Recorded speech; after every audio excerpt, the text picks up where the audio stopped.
The article I decided to read was Are Zeros Your Ultimate Weapon by Thomas Guskey. Thomas Guskey is the professor of educational psychology at the University of Kentucky. His publications include 18 books, 36 book chapters, and over 200 journal articles, as well as professional papers.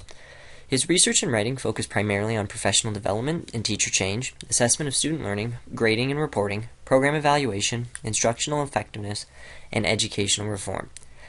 The title of the article raises the essential question being asked: are zeros your ultimate weapon as a teacher?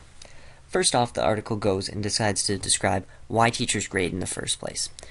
The conclusions that they drew came from teachers' specific examples, and the reasons they had were to communicate achievement status to the students, to provide information for self-evaluation as well to the students, to steer students towards specific educational paths or programs, whether it be university or college, or any sort of job after their high school education, to provide incentives for students to learn, to evaluate effectiveness of instructional programs, and finally, to provide evidence of a student's lack of effort or their inability to accept responsibility for inappropriate behavior. Now, this last point was viewed by almost all teachers as the least important, but grading practices often serve exactly this purpose, especially when it comes to assigning zeros. It's often used in the case of missed, neglected, or late work. Moreover, all of these are tried and often none are achieved. The problem with zeros, as the name of the article suggests, is that they are used as the ultimate grading weapon. They are often used to punish students, as most teachers believe that certain students actually deserve this grade. It is used as an instrument of control that indirectly affects the students' out-of-school lives, as the parents often find out about the marks and discipline their children accordingly. As a result, the teacher hopes that their demands in the future will be met more efficiently. The truth is that it's rarely effective in terms of demonstrating what the student has learned or is able to do. Also, a zero can skew a student's average significantly, restricting their ability for overall success in the course. And no study actually promotes the use of zeros or low grades as an effective punishment. In fact, often the only results are withdrawal, devaluating their marks, or having a lower self-esteem. The alternatives that the article suggests are that you assign an I or an incomplete grade, and the student would be required to attend a special study session outside of school hours. There they would complete the neglected assignments to a satisfactory level. In this way, the consequences are direct, immediate, and academically sound. The article does recognize that additional funds will be required up front, but suggests that money will be saved in the long run. Another suggestion is to report behavioral aspects separately. Have your main achievement grades from your tests and your assignments recorded as the report card marks, but have other grades available for things like learning skills, work habits, and academic behavior. A third option would be to change the grading scales. Replace things like A, B, and C and their associated percentages to a whole number scale. They can still assign zeros in this way for work that is missed, but it doesn't affect the student's averages drastically because of the close range of number values. In the Growing Success documents, they make mention that zeros do not make students change their behavior or help them succeed in the long run. They are regarded as punitive measures that only discourage students from their work.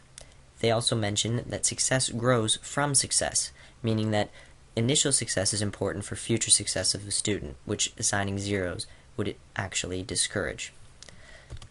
They also mention that every assignment provides evidence of learning, regardless of how little work is submitted or completed.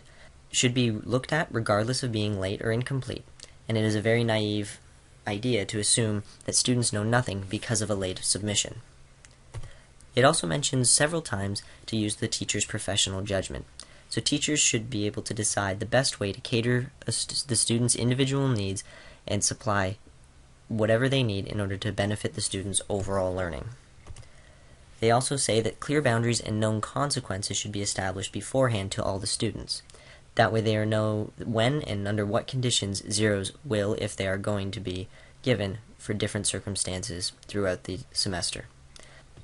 It also mentions that deducting marks for late assignments up to and including the full value of the assignment is allowed, although this is the last suggestion in the big list of ways to avoid late assignment submission. My thoughts upon completing reading the article and looking through the Growing Success documents are really that there is nothing definitive in the Growing Success. Because of their use of the words teacher's professional judgment, it seems that there isn't really anything definitive. The methods will vary teacher to teacher, and students will experience inconsistencies throughout their education because of this. I feel that legitimate zeros are an extreme case. Unless a student has missed every day of the semester, they will have learned something from the class, even if it may be unintentional. They have the ability to express this knowledge if given the right circumstances, and the only problem would be actually finding the time or the opportunity for them to present this information and what they already know. The third idea that came to me while reading these articles is that are we just finding new names or ways to give a zero? The reweighting and the new grading scheme ideas seem great, but they're essentially doing the same thing. Students with poor efforts will be at the bottom of the class, and successful students will be at the top. To me, the focus seems like it should be on bringing the lower students' marks up, not just altering the scale to promote student success. The true success should be measured by every student's overall achievement. Looking forward in terms of my own teaching practice, I tend to agree with the article, that there is no need for zeros when it comes to grading students' papers. As mentioned previously, I feel it would require complete absence from a course for a student to truly earn a zero. Since this would be a rarity, and students are often not absent for complete semesters at a time, there would be ways for students to demonstrate some of the knowledge that they have learned. One of the ways I feel they could do this is through conferences. When students' work comes into question, conversations should happen between the teachers and the student. It could be after school, in class, or and most importantly, immediately at both the teachers' and students' availability.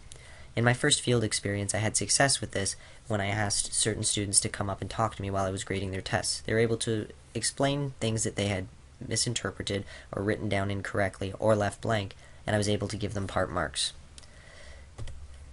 The main issue with this is their time. Is it possible to reach every student in every class that needs conversations to justify their work?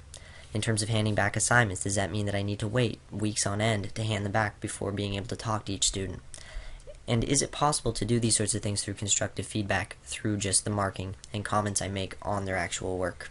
These are things that I look to explore through my future field experiences and eventually in my job as a teacher.